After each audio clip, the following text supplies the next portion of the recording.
Hi everybody, welcome back to part 12 of Megaman X6. I have successfully dented my wall, so we are going to try once again to take out Gate with no sub-tanks. I don't anticipate this ending any better than the first 20 or so times I tried, but you never know. I might get lucky and his AI might actually give me a break.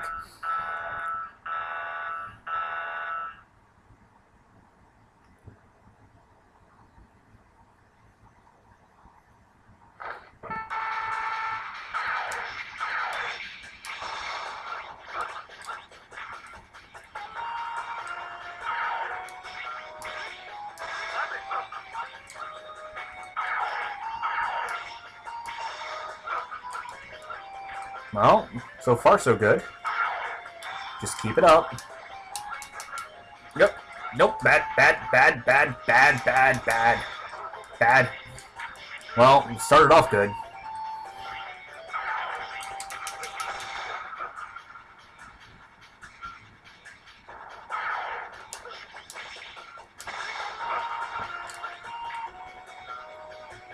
I think the problem is I have zero equipped with the jumper part. That's probably what's making me screw up so much.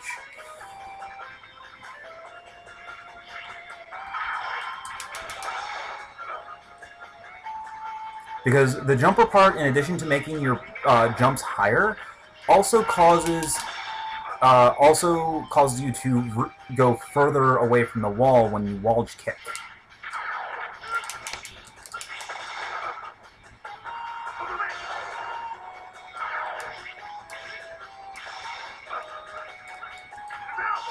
Stop it.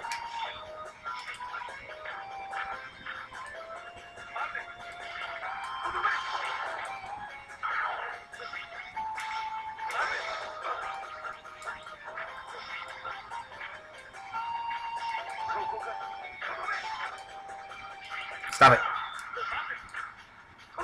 Whoa! Yeah, that does a lot of damage. Don't let it hit you.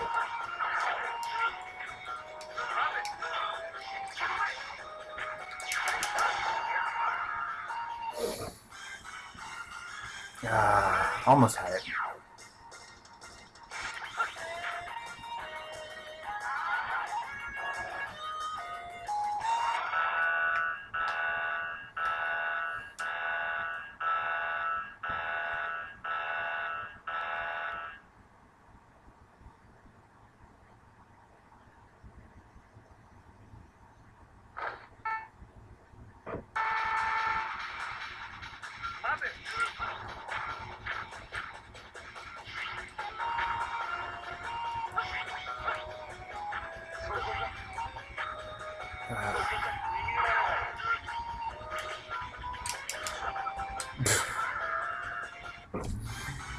And this is why we hate light blue.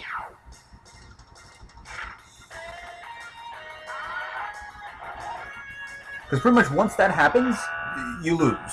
There's no way to get out of it. Gate will just fly over to your position and hit stun you long enough to fall into the pit.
Come on, come on.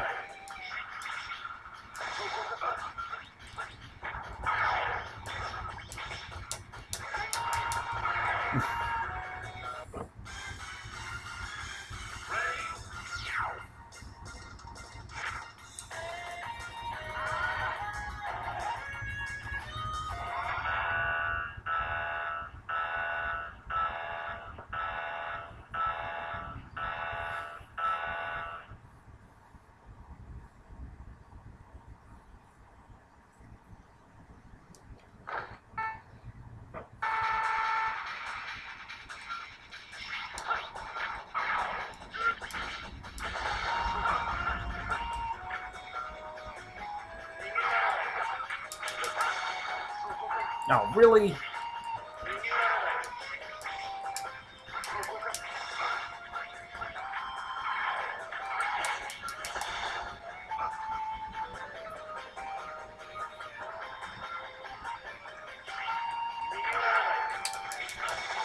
Oh, of course. Destroy all the pellets, too. See, that's the thing you gotta be careful about with Zero, is because his Z-Saber can hit multiple times on the final swing, sometimes you'll break the block, or you'll break the sphere, and will also end up breaking all 6 of the projectiles as well.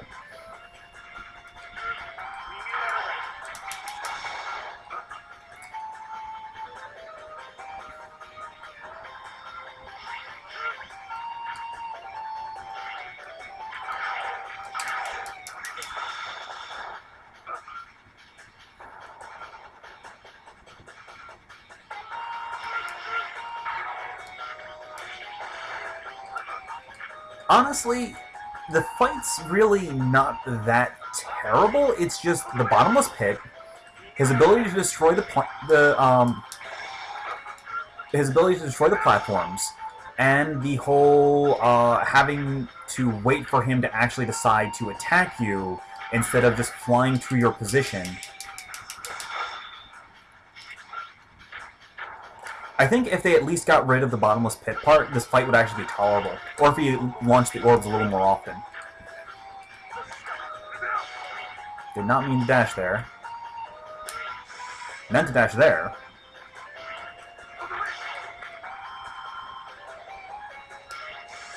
Come on. Stop it.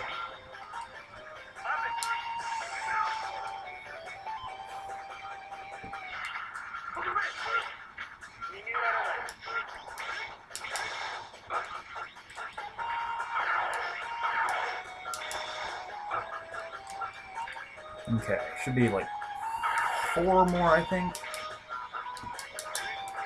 Oh, and we're dead.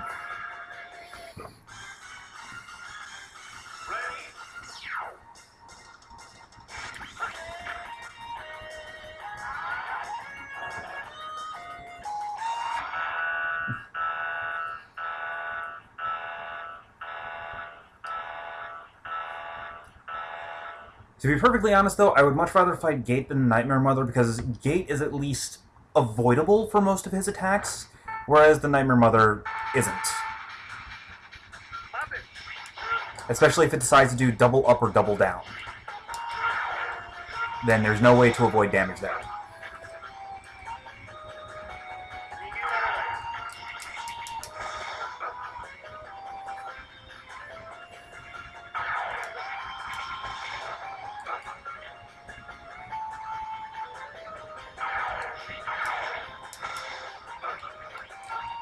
Alright, just keep doing that, and we'll be good.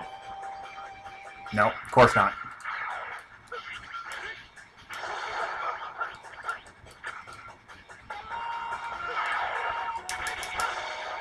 Nah, crap.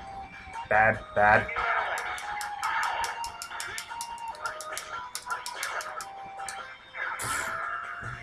Yeah, that was gonna happen.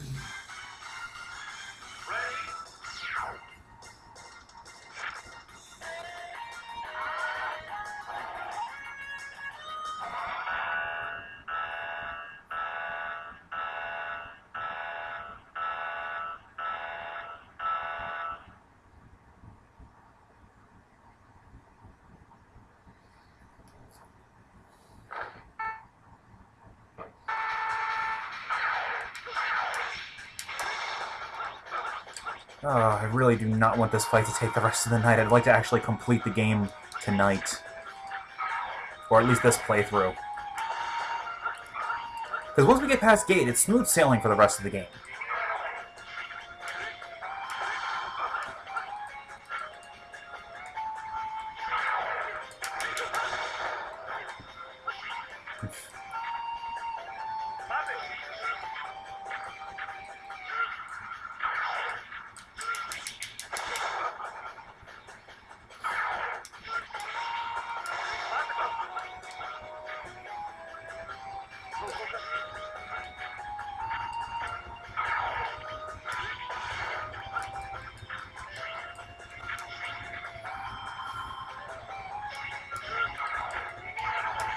Yes, stay on your side of the screen, Gate, and just keep throwing the little orbs so that I can kill you with them.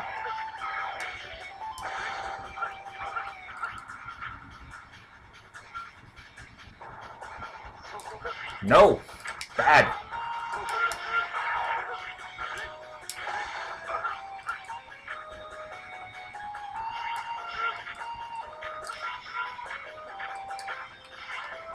Bad! Bad! Stop it!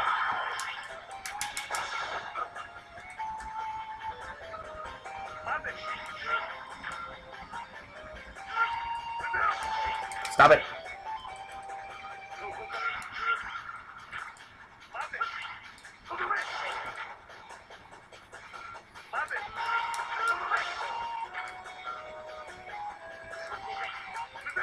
Bad! Stop it! Nope! Whoa, that was close.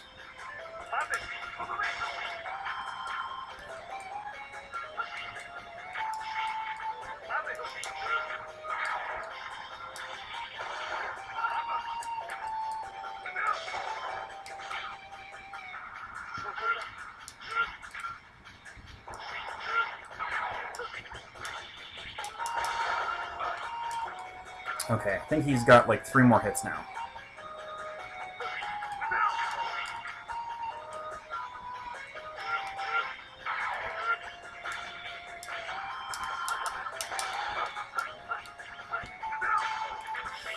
That was close.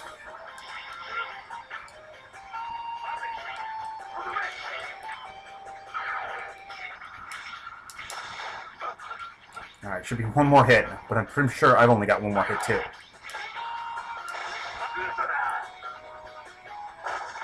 Oh, finally. It's a very good thing that it stops you once you get the final hit on him, and it teleports you to a platform so that you don't instantly die because his room is horribly designed. But we finally beat Gates.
Okay.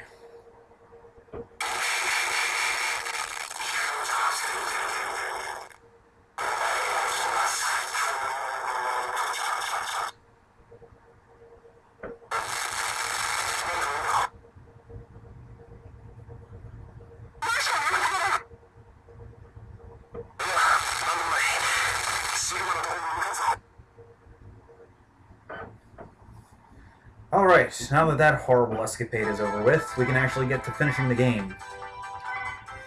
I actually maxed out the damage meter. That's sad.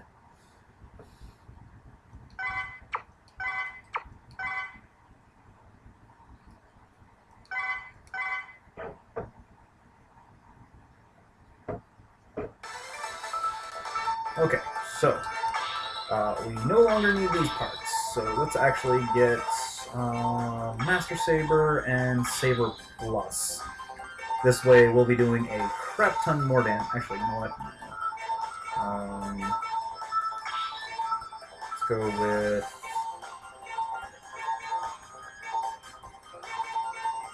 Deep Barrier. This basically doubles... Actually, never mind. Shock Absorber.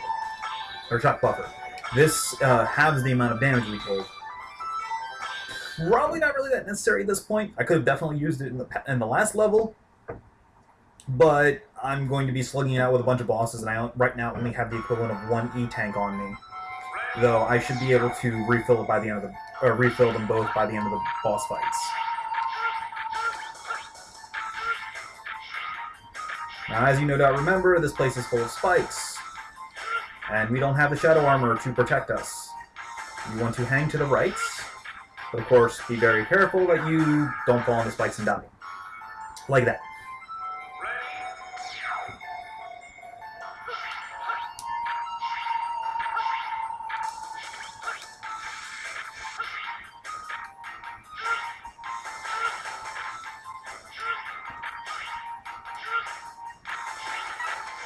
Alright, so I went from top to bottom with X, so let's go bottom to top with 0.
Okay, 1 down, 7 to go.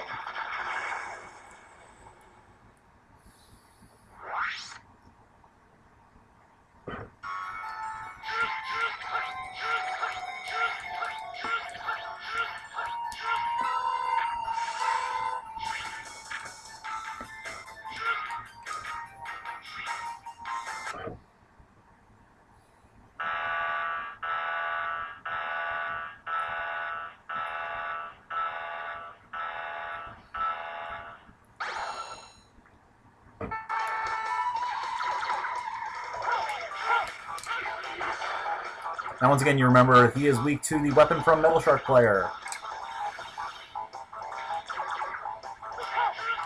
And with the double jump, he is really easy.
Alright, so as I mentioned before, Turtleoid is weak to the weapon from Blizzard Wolfang, but the problem is, his room is too tall, so we can't actually use it against him. So, what we do is, and also, being that he is immune to his... Wow, that was terrible.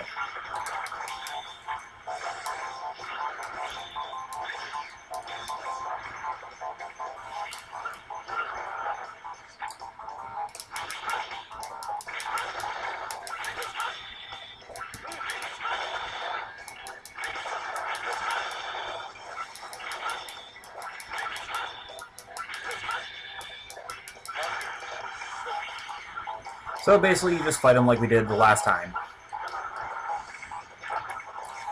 Preferably with less, you know, getting shredded by his stupid pinwheel of death mode.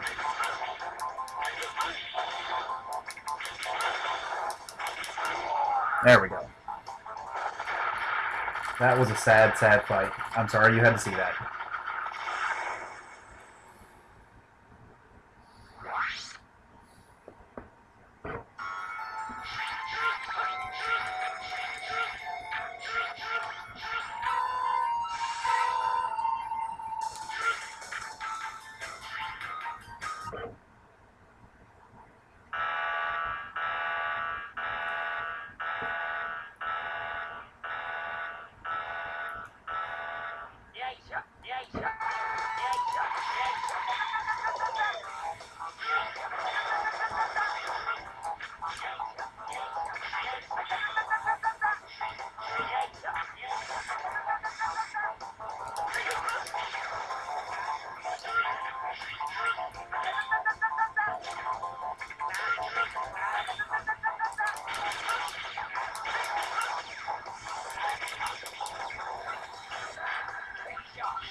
Yeah.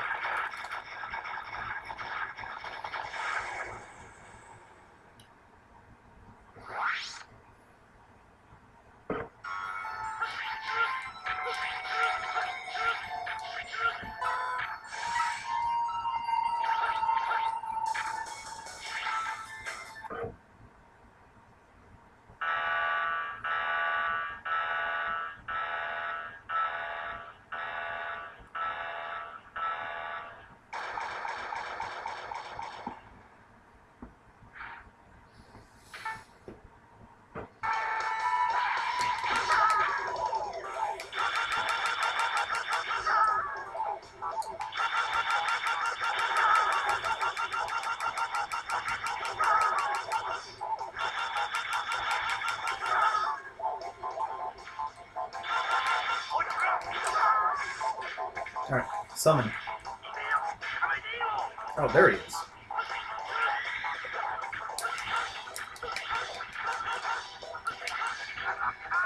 Okay, so apparently it's Sting Chameleon when you fight him as Zero, Magnus Centipede when you fight him as X, and I think on Extreme is when he summons Blast Hornet, regardless of who you fight him as.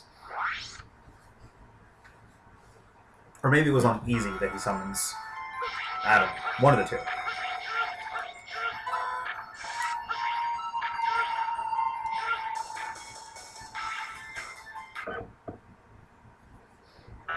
Either way, we only have 3 more Mavericks to fight.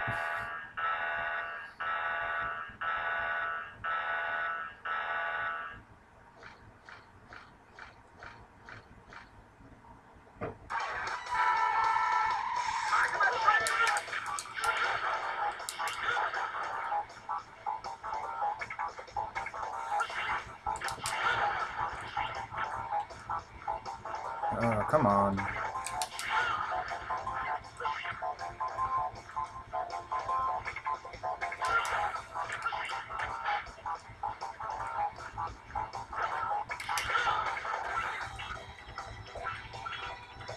I'm dealing more damage to you than you are to me, so I don't care about getting hit by you.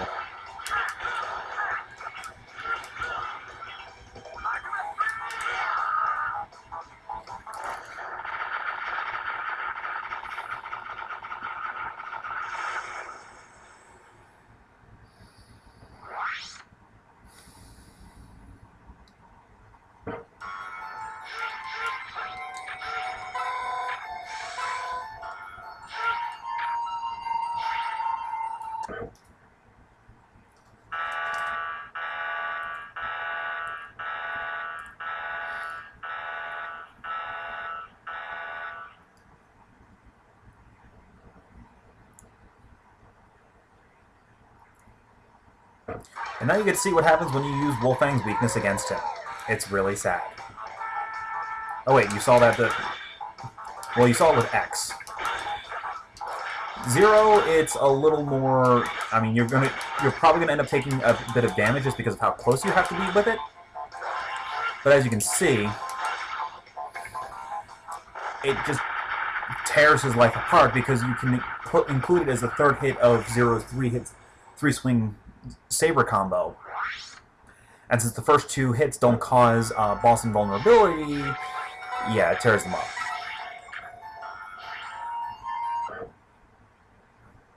Now, of course, Commander Yanmark is weak to the weapon from Infinity Maginian, the Rakoha. So I have a full screen attack that will hit him no matter where he is. That also makes me completely invulnerable during its activation. You can imagine how well this is going to go for him.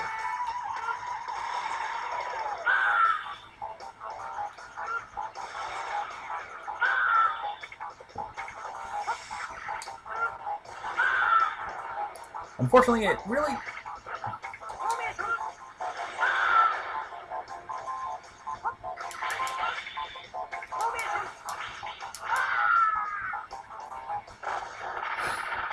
The only thing is, you only get 4 shots of it, so it doesn't really... I mean, it weakens him up very nicely so that you can just finish him off very quickly.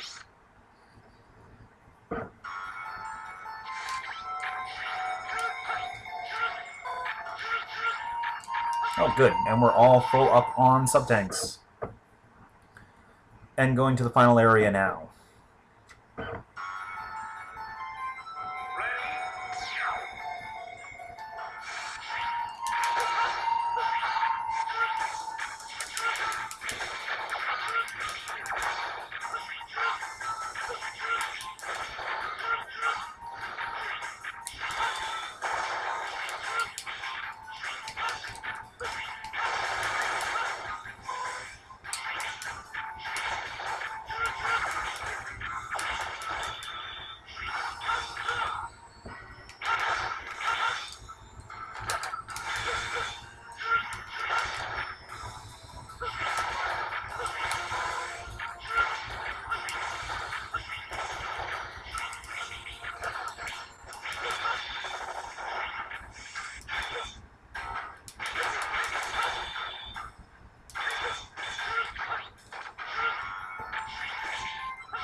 Okay, so, like I said before, Zombie Sigma's weakness officially is the Metal Anchor, or whatever the heck Zero's version of it is called. Never remember. Rakukojin.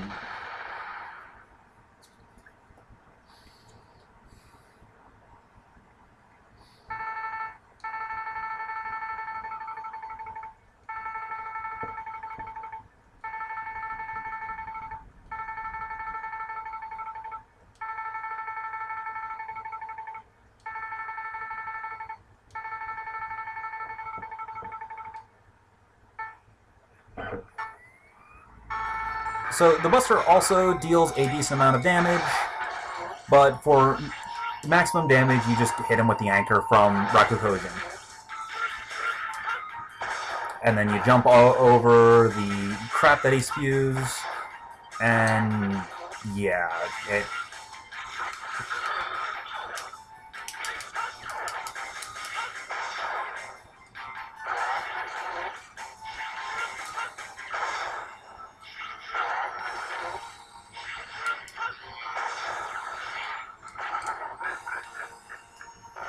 Alright, so Final Sigma, his official weakness is Entsuizan or Meteor Rain, the weapon from Rainy Turtloid.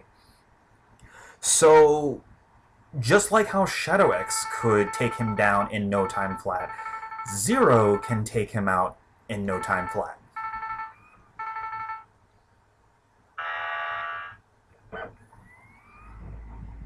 Sorry, I went through the dialogue a little bit too fast there, because it was actually some quality dialogue. And I mean quality in all caps.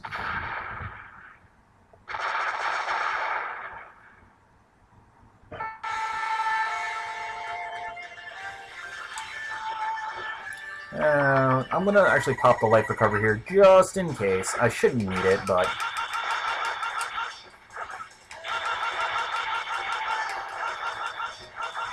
Alright, come on, come on.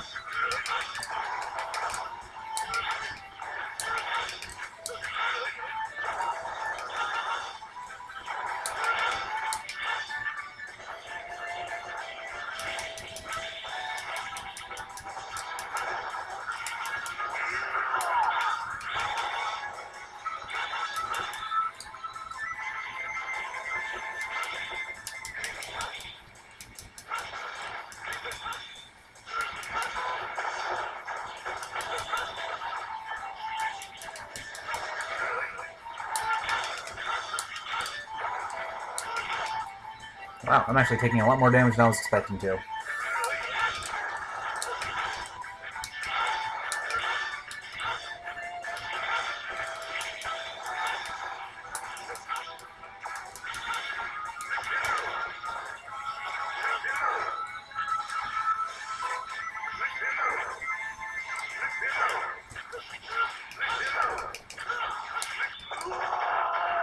There we go.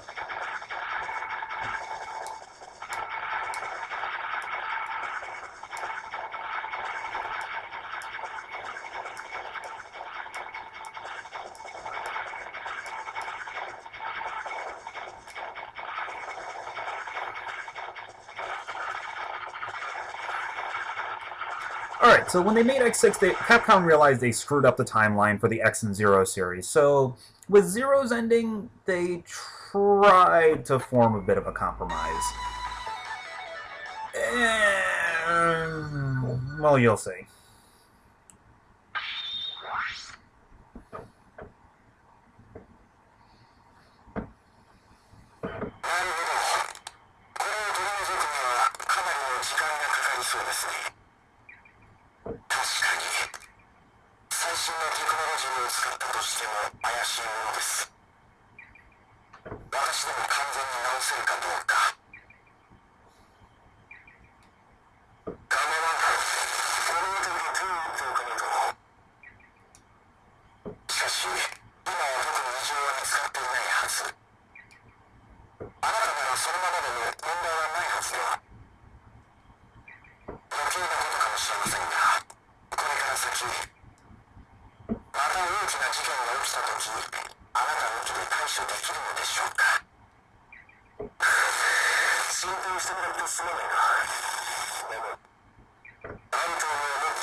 So as you can see, they tried to reconcile the discrepancy between having Zero showing up in X6 and then the beginning of Mega Man X or Mega Man Zero. There is a bit of a problem, however, and that happens with the PS2 Mega Mans, more specifically Mega Man X Command Mission. The general time frame of the series is the original Mega Man series takes place in the year 20XX, so sometime in the year, or sometime in the 21st century. The Mega Man X series takes place during 21XX, or sometime during the 22nd century. Then, the Zero series is supposed to take place 100 years after the end of the X series. Command Mission is the problem, because Command Mission ends saying that the year is 22XX, which is more than 100 years after Mega Man X6. And Zero is a fully playable character, and there's no shenanigans with the virus or anything like that, so we have a problem. Now, it could be possible that this is simply a future scene that takes place after the end of the X series, like in the future, after Command Mission, but there's no real easy way to reconcile the timeline at this point.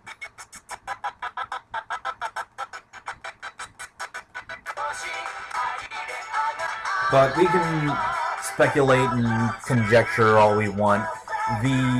As I mentioned before, officially there really isn't supposed to be any direct timeline. They're all supposed to essentially be alternate universes with similar backstories, so to speak. Which is very evident with the DS games, the with the Star Force games on the DS and the Battle Network games on the Game Boy Advance. They don't really mesh into the timeline very well.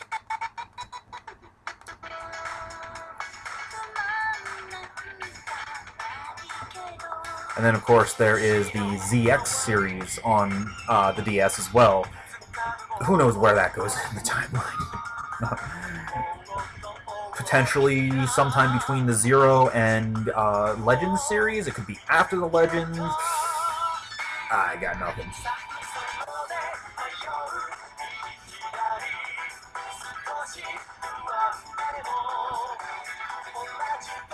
In case you're wondering, no, there really is no difference between the credits for the X and Zero playthroughs. But there is one thing that I forgot to show at the end of the credits the last time, or when I played through with X, and I'm going to show that to you once it finishes playing through this time.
Okay, so after the end screen where you see the souls, you hit the X button, and this is the code to get the Ultimate Armor or Black Zero. The first one, where you hit left 3 times and then right once, will give you the Ultimate Armor. Hitting L1 3 times and then R2 will give you Black Zero. You can only have one of the codes active at a time. If you put in both, only the one you put in second will take precedence. Alright. And we're actually going to be taking advantage of this code for our solo X playthrough because I like Nova striking things. So stay tuned, and I will start the X playthrough when I get back in just a few minutes.